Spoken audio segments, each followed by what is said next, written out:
आपके लिए जो HVAC से रिलेटेड वीडियो लेके आए हैं। इस वीडियो में हम बात करेंगे FCO की वायरिंग डायग्राम के बारे में। दोस्तों हम जिस थर्मोस्टेट से हम इसकी वायरिंग करेंगे और आपको दिखाएंगे कि इसकी हम FCO की कंप्लीट वायरिंग किस तरीके से करते हैं, कौन सी तार हम किस जगह पे लगाते हैं।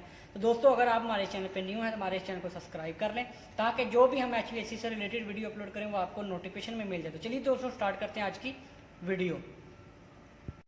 दोस्तों ये आप देख रहे हैं, ये हमारे पास थर्मोस्टेट है जो इस FCO की है। हम आपको भी इसके वायरिंग के बारे में बताते हैं, लेकिन सबसे पहले आपको पता चलना चाहिए। आप देख रहे हैं ये हमारी इसकी नोब है जो हम इसको थर्मोस्टेट सेट करते हैं। ये आपको आवाज़ आएगी इसमें,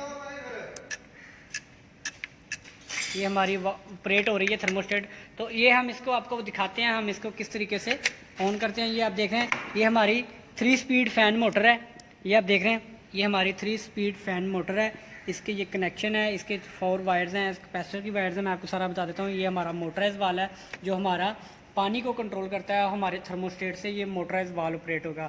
हमारा वाल थर्मोस्टेट के सेट पॉइंट पे आने पे ये हमारा वाल बंद हो जाएगा और जैसे ही हमारा टेम्परेचर बढ़ेगा तो ये हमारा वाल खुल जाएगा। इसके अंदर हमारी सेंसर होता है जो हमारे रूम का टेम्परेचर सेंस करता है। इसी के अंदर आपको दिखाएंगे, ये इसके नीचे थर्मोस्टेट सेंसर है जो रूम टेम्परेचर को सेंस करके, ये थर्मोस्टेट सेंसर है, ये हम रूम में लगाते हैं। जब हम इसकी जो रूम की टेम्परेचर पूरा हो जाता है तो ये हमारा टेम्परेचर जो है वो हमारे इस पॉइंट को, ये आप देख रहे हैं ये जो पॉइंट मूव हो रहा है ये हमारा डिस्कनेक्ट कर देगा हमारी सप्लाई को, मोटराइज वाल की सप्लाई को, तो हमारा वाल बंद हो जाएगा। अब दोस्तों बात कर लेते हैं इसके ऊपर 3 number, 6 number, 7 number, 8 number, 9 number, 10 number और 11 नंबर ये कनेक्शंस हैं। इसमें से मैं आपको बता देता हूँ जो हमारे मोटराइज की वाल की सप्लाई कनेक्टेड होगी, जो हमारी स्पीड्स की कनेक्शन की होगी।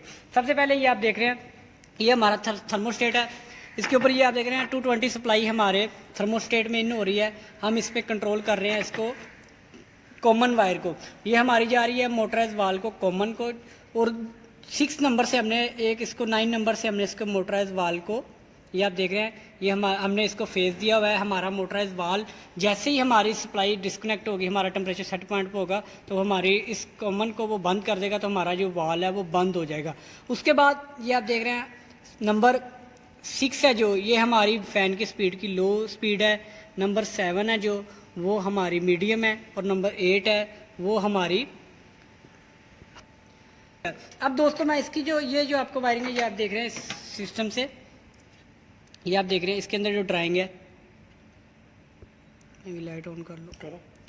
ये आप देख रहे हैं नंबर 4 और नंबर 9 ये आपको मैंने बताया था ये हमारे मोटराइज वाल को जाती हैं।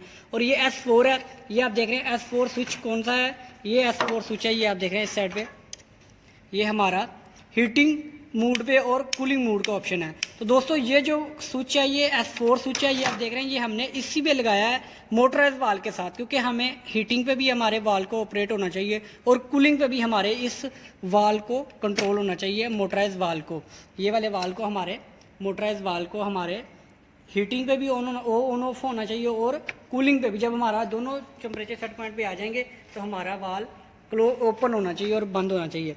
उसके बाद ये आप देख रहे हैं नंबर 10 और नंबर 11, नंबर 10 और नंबर 11 ये आप देख रहे हैं हमने सबसे पहले तो उसको ऑन करना है। ये ऑन ऑफ का बटन है और ये हमारी नंबर स्लो स्पीड है ये उसको ऑन करेगा, लेकिन इससे हमें करंट आगे भी फॉरवर्ड करना है। इसलिए हमने ये नंबर 10 और नंबर 11 को इस तरीके से, ये ड्राइंग में आप देख रहे हैं नंबर 10 और नंबर 11 को हमने इसको कनेक्ट कर दिया। ये आप देख रहे हैं इसके इस कनेक्टर की मदद से ये जो वायर है। तो जैसे ये सप्लाई हमारी जाएगी, हमारी लो स्पीड ऑन होगी स्विच 1 से, ठीक है। स्विच 1 कौन सा है, ये वाला स्विच ऑन है। जैसे ही हम स्विच 2 को ऑन करेंगे ये वाली, तो हमारी जो 2 की स्पीड है ये आप देख रहे हैं वो ऑन हो जाएगी। और जैसे ही मैं 3 की स्पीड ऑन करूँगा तो वो हाई स्पीड इस स्विच नंबर 3 से ऑन हो जाएगी। तो दोस्तों ये इस तरीके से इसकी वायरिंग की जाती है। उसके बाद मैं आपको दिखाता हूँ, ये आप देख रहे हैं मोटर की वायरिंग। ये आप देख रहे हैं इसके ऊपर हमारी ये वायर्स हैं, ये ब्राउन कलर की, ये हमारी मेन कॉमन है जो जिसके ऊपर हम ब्राउन वायर के दरमियान हम कैपेसिटर का इस्तेमाल करेंगे। और अभी मैं आपको दिखाता हूँ, एक मिनट, सॉरी यार कैमरा। ये आप देख रहे हैं इसके बाद हमारी जो वाइट तार है वो मेन सप्लाई लेके आएगी हमारे सिलेक्टर स्विच में। ये आप देख रहे हैं वाइट तार है वो हमारी मेन सिलेक्टर स्विच में आई। उसके बाद जो ब्लैक है वो हाई है और जो ब्लू है वो हमारी मीडियम है। उसके बाद जो रेड वायर होगी वो हमारी लो होगी। इसमें ये आप देखें ये सिलेक्टर स्विच बताया गया कि अगर हमारा मूव होगा बटन 1 पे, ब्लैक तार उससे कनेक्टेड हो जाएगी तो वो हमारी 3 स्पीड चलेगी। उसके बाद ये सिलेक्टर स्विच शो कर रहा है, जिस पॉइंट के साथ हमारी कनेक्टेड होगी वो उस मोटर की वाइंडिंग को करंट देगा और वो उतनी स्पीड से हमारी मोटर कनेक्टेड होगी। तो इस तरीके से ये एफसीओ की ड्राइंग सिंपल सी ड्राइंग होती है पुरानी एफसीओ की।